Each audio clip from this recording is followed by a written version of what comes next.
go ahead, hit the like, hit the share. I just wanted to start this video off like this in front of the camera because some people seem to think just because I'm not trying to be all in front of the camera or make any of the things that I put out about me that I have something to hide. This is just to let you know I am who I am, and I am beautiful inside and out.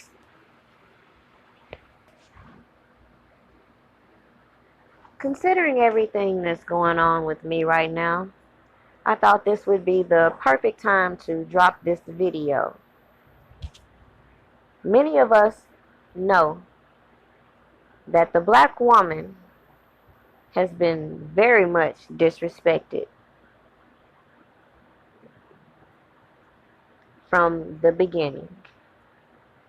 And that's why I feel like it was so easy to get this Me Too movement as the catalyst to bring down R. Kelly.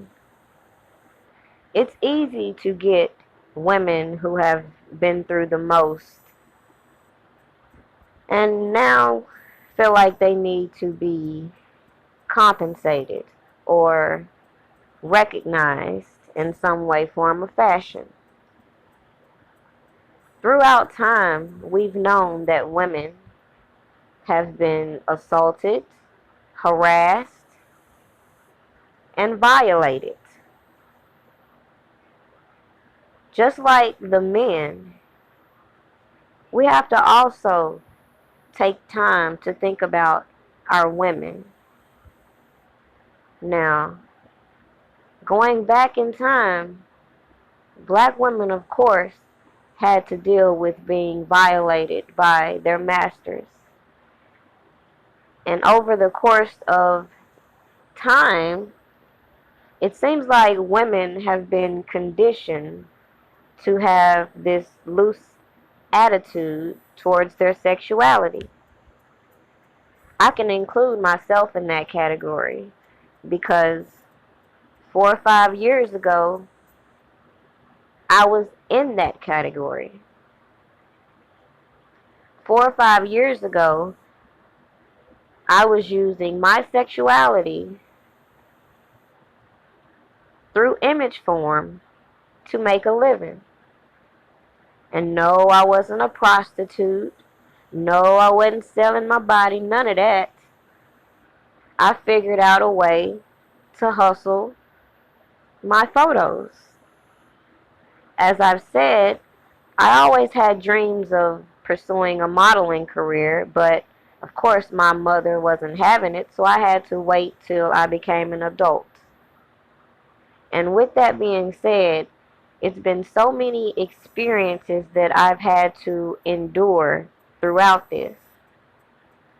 You see, the lesson that I had to learn when you do use your sexuality, there's going to be some cons. There's going to be some drawbacks.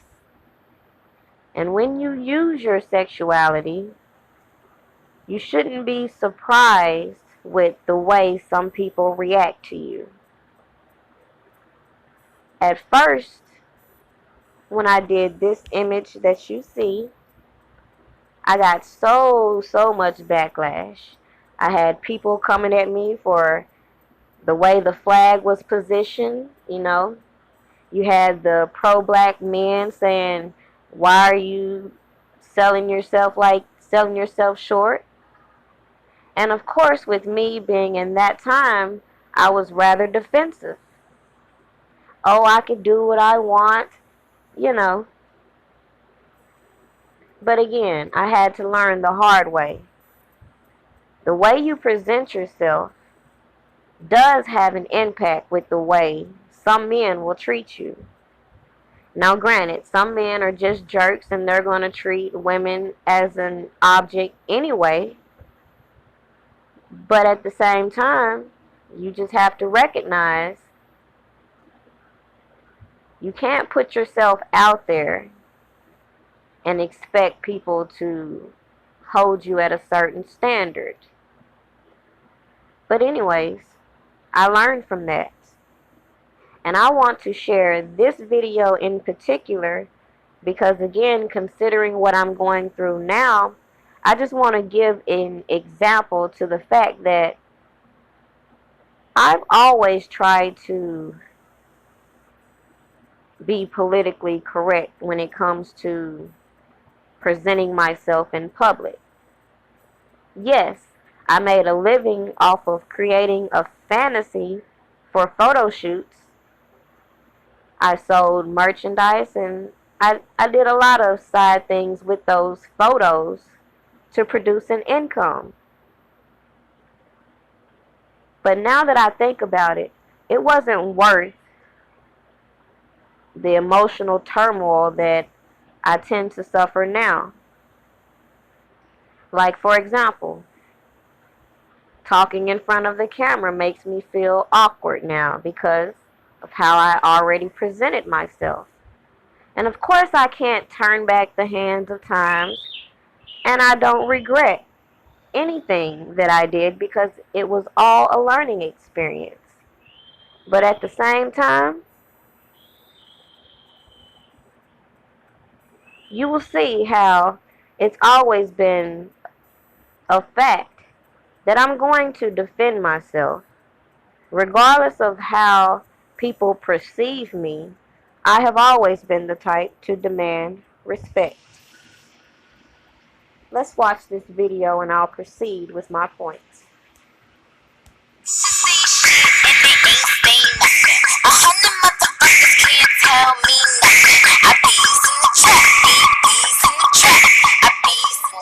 Country spend their valuable time trying to diminish what somebody else sees as creative expression, regardless of what it is, music, pictures, whatever the case may be.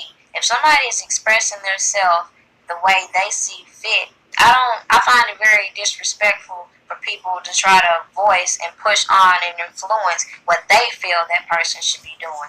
That is what I find disrespectful. I find it disrespectful that our women, especially our African American women, spend more time trying to downsize, ridicule, and diminish the value of another woman because of their own personal feelings, whether it's insecurities or whether it's just plain ignorance. That is what is disrespectful. I find it disrespectful that people that don't know me feel like this social media shit gives them a great amount of balls. Y'all don't motherfucking know that I'll GPS your motherfucking ass. Don't get froggy with me. That is what the fuck is disrespectful. All y'all bitches sitting around here letting this social media hype y'all ass up for an ass whooping, that is what the fuck is disrespectful. Don't push my buttons, cause then I will be disrespectful, bitch.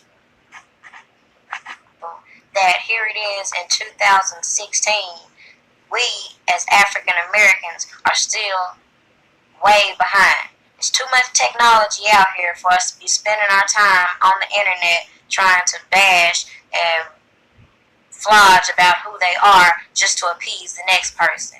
2016, we need to get our shit together because there's some shit going on out here that is very disrespectful. People getting killed is very disrespectful, who haven't done anything. People who are in jail right now for shit they didn't do. People who are sitting here locked in jail for 25 to life for some bullshit while all these pedophiles sitting around here still doing the same shit. That is fucking disrespectful. It's so fucking disrespectful that even with this election that's going on right now, all these people with these felonies and things on their record, they can't even fucking vote. So that gives more leeway into bitch ass people like Donald Trump to win. That is fucking disrespectful. There's a lot of disrespectful shit going on out here, and what the fuck I got going on is not what I would classify as being disrespectful. Now if you don't like what the fuck I'm doing, deuces, bitch. Now, with all that said, please take note. I do not give a fuck what the next person deems as disrespectful. Long as you motherfuckers don't disrespect me, we could be good friends. Now that was from 2016. And I showed you that to illustrate this point as to what's going on now. Because we got some people that want to comment that I'm so different. So I just wanted to show you that I am the same fucking person and I always will be the same person. But at the end of the day, the problem is there's so much disrespect going on. And it has become so clear to me why an organization such as Me Too was such a great catalyst to bring such ravishing effects to this case against R. Kelly. Y'all probably like, what does this have to do with anything? Just wait, I'll tell you. Because at the end of the day, some women have decided that this new feminist movement is what they want to push. And the reason why they want to push this agenda is because they are tired of being disrespected. Now, for any individual who has been violated, of course, they deserve justice. But for those women who have been scorned in life, this Me Too movement was like an epiphany. This was the best thing for them, especially if they didn't establish anything for themselves. Now, the level of disrespect that I have experienced throughout the course of blogging about R. Kelly is absolutely ridiculous.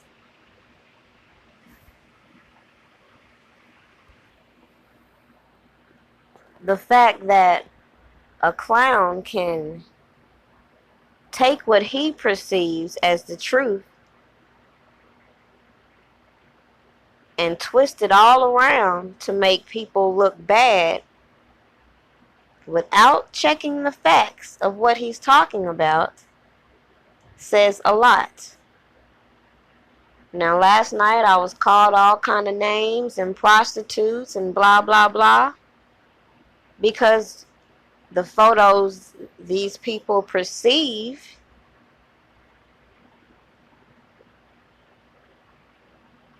one way was really something else.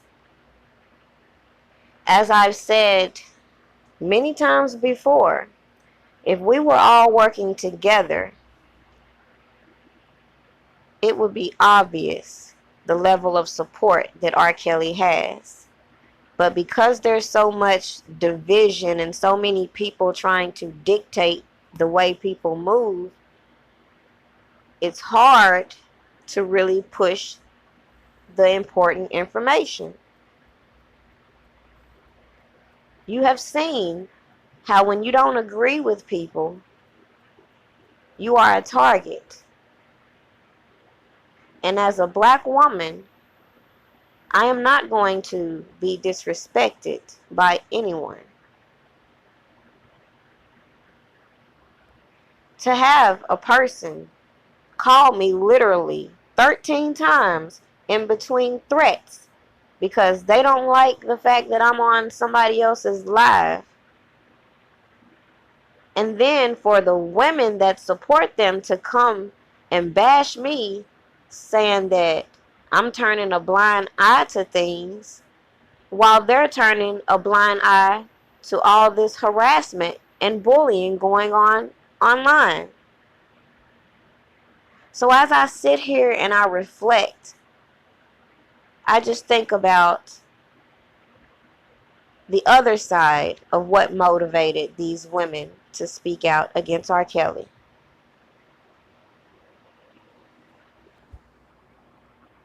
The Me Too movement was supposed to empower women to speak out against being abused.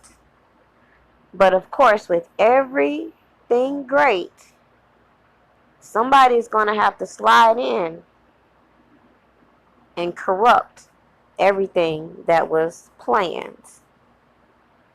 So just like with any great thing, the Me Too movement was then hijacked by the Time's Up movement. The Time's Up movement was focusing on Hollywood. Meanwhile, it would appear that the Me Too movement was trying to focus on the music industry. All in all, it's one and the same. Every woman has a story and a learning experience. But does that really make them a victim?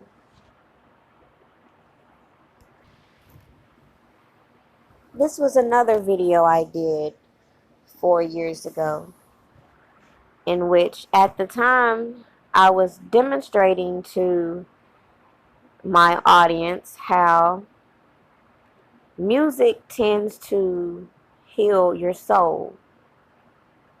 So, of course, when I start hearing about this mute R. Kelly, I got a little suspicious. They're not saying mute any other thing that has been categorized in the same way, such as Disney, such as Miramax Films. They haven't said, let's go mute everybody who's been accused of this crime. Let's go mute everybody who has been convicted of these crimes. They just start saying mute R. Kelly, so I just knew someone right about that. But in this video, I'm going to detail some of my experiences, and in between, I interfaced music to express how I was feeling. Let's watch. I met my first daughter's dad while I was in school. I got pregnant when I was 16, had her when I was 17.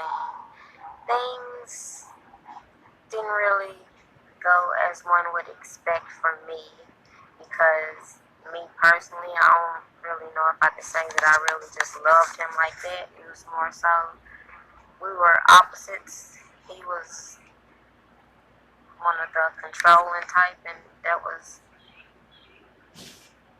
going to always make me rebel. So we were like complete opposites. Nonetheless, I only tried to hold on to that in order to enable my daughter to have her dad. But things were physical with us. So one night, while he was asleep, I got myself together, got my daughter together, and I left. Middle of the night. That was the end of that. I just feel like we were, again, on two different levels. So, one song that captures how I took that relationship, good, bad, ugly, whatever came with it, is that we just grew apart. Climax. So, in the midst of the collapse of my first relationship with my first daughter's dad, I go out one night and I meet my second child's dad at the club. That was a on again, off again relationship, and it took me through some changes. It did help me grow into the woman I am today. So, when my youngest daughter was about 3 to 4 months, I find out that she has a sister approximately 2 weeks older than she is. I tried to be the bigger woman, tried to work it out, tried to stay with that relationship even years after, but something like that you can never get over. No, she was attractive. I was here first. Been riding with you. I'm going to just stop it right there because as I'm showing you, the point is that for me, music was a way that I got through my pain. So when I listen to R. Kelly's music and I feel all these emotions that he was feeling, there's no way people can just stand by and let this man's music be disregarded. And then when it's no longer beneficial for them to have him around, they're going to put him in the most awkward situations so that they benefit from his music. That never made sense to me.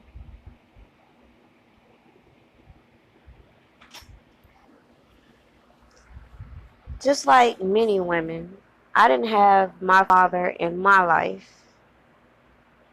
So when I began to see these parents that were coming out with these accusations and the way they were behaving,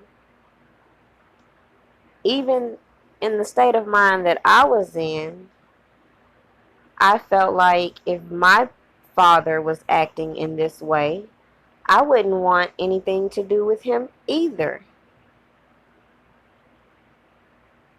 But hey, the way the media began to work, they only showed the information that would make R. Kelly look bad. Never mind all the shenanigans these people were pulling on their social media accounts. So the more I began to research about this case against R. Kelly, the more it became clear to me.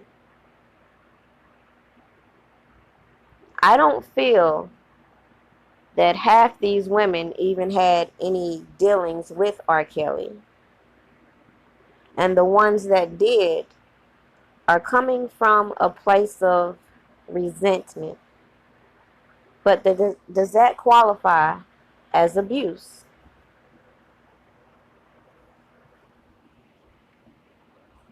I began to uncover the facts about people like Geronda Pace, who stalked his first trial and then somehow, according to her, struck up this deal. And it's mighty funny if you do a timeline check. It would be very hard to believe that in her time frame, R. Kelly was even around. So when I began to see that they tried to imply that she was the girl from the first sex tape, when I saw her stating things like she was a part of a suicide pact in case R. Kelly went to jail, even though she met R. Kelly, according to her, during the trial. Start dealing with him after the trial. So why would it be necessary to say you were part of a suicide pact when there was no threat of him going to jail? Made no sense to me.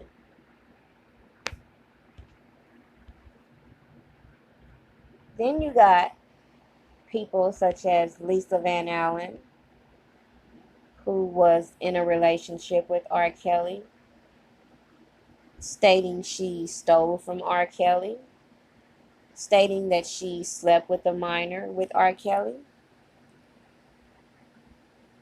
but leaving out the fact that she was the least credible witness on the witness stand for R. Kelly's first trial. Leaving out the facts that she really had a best friend with her participating in threesomes. So that would leave one to wonder, did she really have relations with the minor? Or did she really have relations with R. Kelly with her best friend?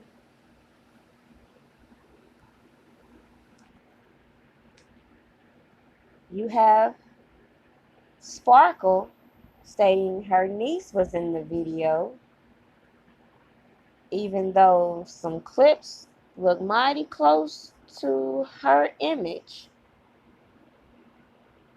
The fact that she had a relationship with R. Kelly can be verified, even though she, to this day, maintains there was no relationship. Her husband has a different story. Not to mention the fact that in 2015, when a lot of shit was starting to hit the fan, you have Sparkle stating how she's blessed that R. Kelly found her. I don't know any person in their right mind that would be saying a man molested their niece and then go on to brag about him. You got her giving her story about this sex tape, but leaving out facts such as she knew that the people who came to her with the sex tape was clearly trying to shake down R. Kelly.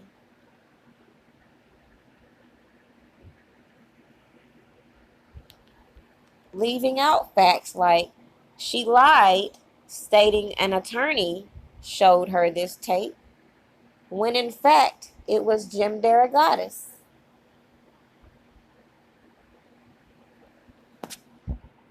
You got people like the Savages who led this whole campaign to get Lifetime interested, coming out originally stating Joycelyn met R. Kelly when she was 17, which is a blatant lie. Same parents that have been bickering for the last year or two because they can't keep their story straight. They've admitted that they told the producers that people were lying, yet they still proceeded with this documentary.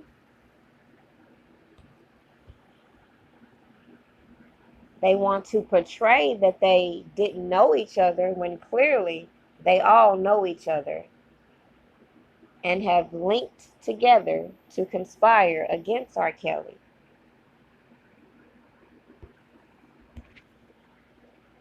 You have the author of the book in which the docuseries was based off of blasting all these people on the internet.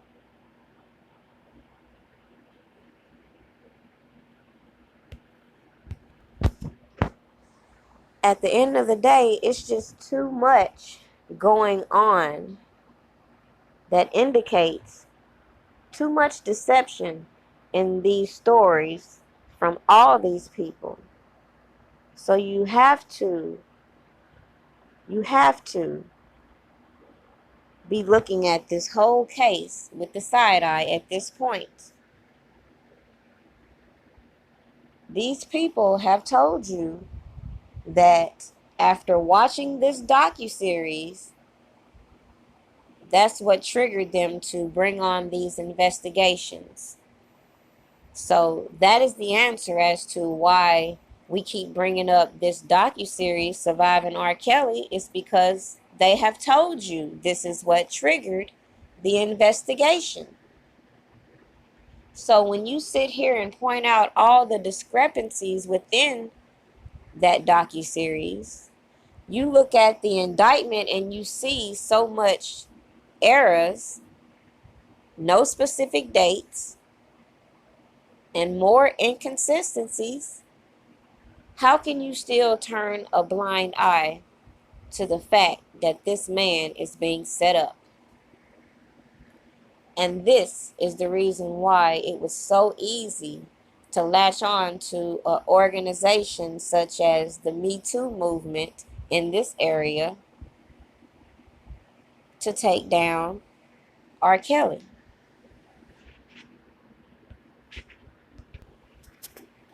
The first thing they want to say is that this has been going on since the 90s. But they leave out the fact that people have been robbing R. Kelly blind since the 90s.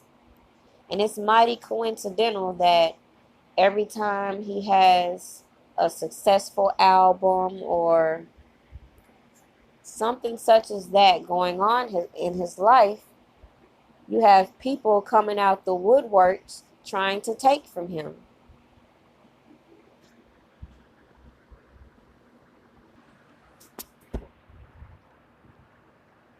In conclusion, just to put it all together,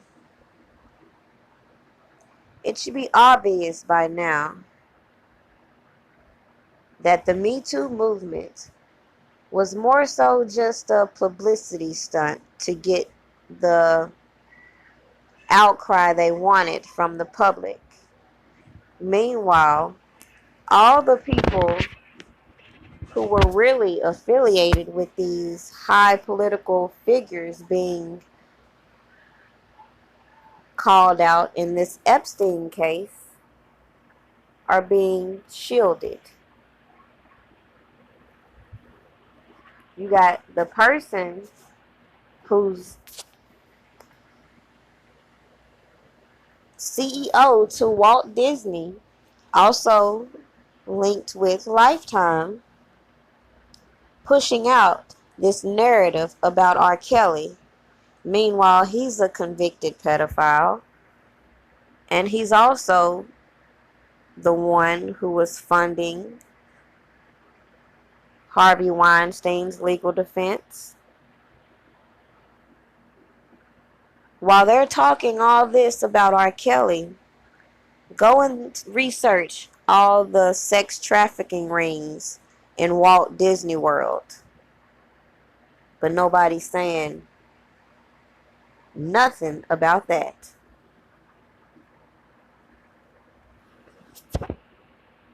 For some strange reason, R. Kelly is the only person who has been accused of such things who is not awarded the luxury of being viewed as innocent until proven guilty. And they're saying this is because of decades of accusations. But what does accusations mean when they leave out the most important fact is, if you think for 1 second they haven't been consistently trying to get a case against R. Kelly, you're sadly mistaken. So ask yourself, what has happened that has allowed them to get all these charges from the 90s, even though the FBI investigated in 2002? Ask yourself how all these people can sit here and keep changing their stories and no one recognize it's all bullshit.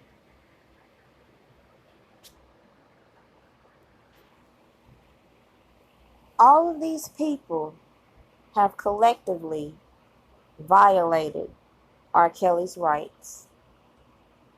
Last time I checked, in America, you have the right to earn a living. So for these people to orchestrate all these protests to stifle his financial resources by getting his concert shut down,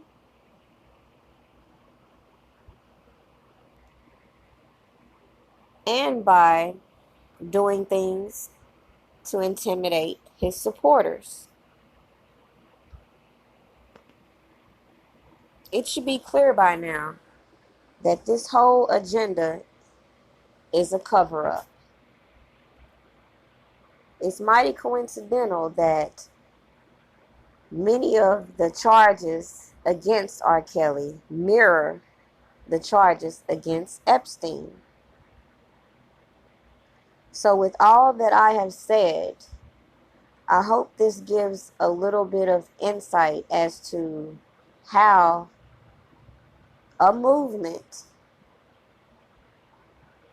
could incite such devastation and why these women use this movement to further spread their agenda.